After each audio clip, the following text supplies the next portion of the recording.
Hi, my name is Ellie Jenius, and this is my persuasive speech. Eating disorders are a huge problem in the world, especially for those in the modeling industry and for adolescent girls. The legislation in Israel recently passed a policy into law that bans models with eating disorders and models that are considered to be too thin.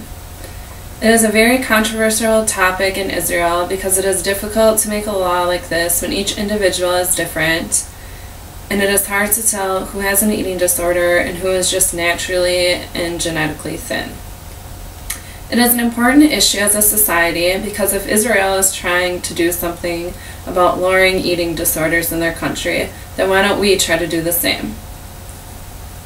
A little under half of you said that you know at least one model, and most of you said that photos of models are not realistic and they should have certain regulations such as height and weight. 80% of you agreed that photoshopping has gotten out of hand, and all of you agreed that modeling in the media have negative effects on girls' perceptions of themselves and what they should look like in order to be considered beautiful. This speech will try and persuade you to agree that some laws need to be put into place so that eating disorders will be reduced, and that people should know if photos are realistic or not. But first, I have to explain the Israeli ban on models that are too thin and why they put into effect and why the US needs to do the same. According to Nicole Bailey in the Digital Journal of Health, nearly 7 million women and 1 million men in the US are suffering from an eating disorder. This should not be this way, and if we can do something about it, then we should. So far, nothing has been done in the US, but on May 3rd, 2012, Vogue magazine announced their banning on underweight models. The policy that is now in Israeli law states that in order to be a model, you must have a BMI, which is a body mass index, of at least 18.5, and you must have a doctor's note that is no older than 3 months old. For example, if you are 6 feet tall, then you can weigh no less than 136.5 pounds. This law also incorporates a Photoshop law that says that if you alter any photos in any way to make a model look thinner, then you have to say on the picture that you did so. These laws were put into place in order to help reduce the amount of people with eating disorders, to help redefine what it is to be considered beautiful, and to let people know that not all models that you see in the media are realistic people. Eating disorders are a huge issue, and many people die from them every day.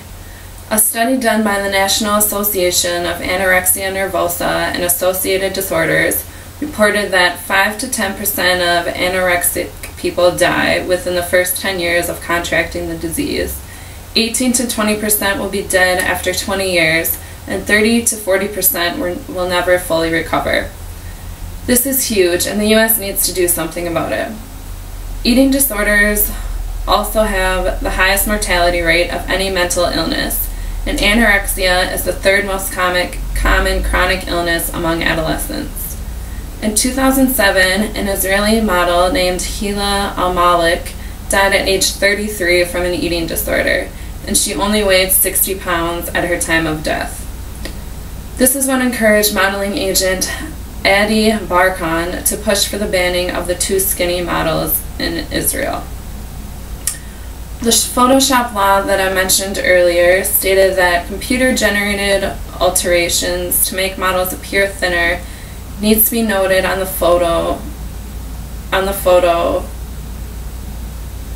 I really encourage the US to enforce this law because it lets viewers know that these models are not naturally thin and photos are not realistic of what people actually look like. According to Cynthia Bullock in her novel called The Woman in the Mirror, How to Stop Confusing What You Look Like with Who You Are, she says that the visual effect is so powerful and such a dangerous lure for girls and women who feel like they have to match this societal ideal thin. People need to know that it is not natural to look this way, and hopefully this will reduce the amount of people with eating disorders. Even though I applaud Israel for trying to make people more aware and help to try to make models healthier, I do have some alterations that I would make. For one, I don't think the Israeli legislation took into consideration that not all models are the same, and just because two models are very low in weight does not mean that they both have an eating disorder. Models can be under the BMI of 18.5 but can still be considered healthy people. They are just naturally thin, and it is not fair to disqualify them for that. To say that all models have to be at the BMI of at least 18.5 is a little ridiculous. I like the step that they are headed in, but you can't take away a career from someone just for being healthy. According to Jeanette Torres from the ABC News Radio, the law disregards the fact that some models are thin due to genetics, and nothing they would do would increase their BMI to the legally accepted level. I agree with her, which is why I would alter the law. This is what I would do. I would have to offer as a solution to the eating disorder problem that I would keep the Photoshop portion the exact same, because I feel like people have the right to know if the pictures they are viewing have been altered, or else their perceptions would be incorrect. I think that this is a fair law, and it is not prejudiced against anyone in any way. I would change the BMI regulation and try to make it more individualized for each model, and concentrate more on the overall health of the model than just their weight. I would do this by constructing a board of committees and that consisted of physicians and nutritionists that would make decisions based on each individual model and whether or not they are healthy enough to be a model.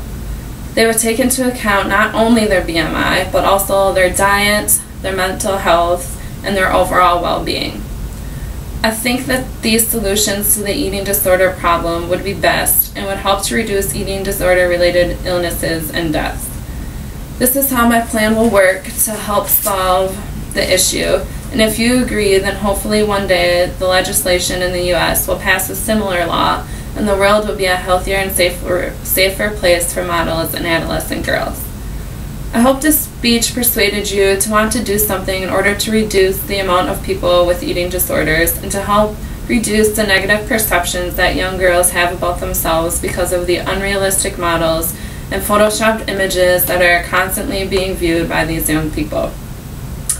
I encourage you to take action by informing young people that not all models and media are realistic, and being too thin is not healthy, and hopefully it will not be considered beautiful in the future of modeling. Thank you.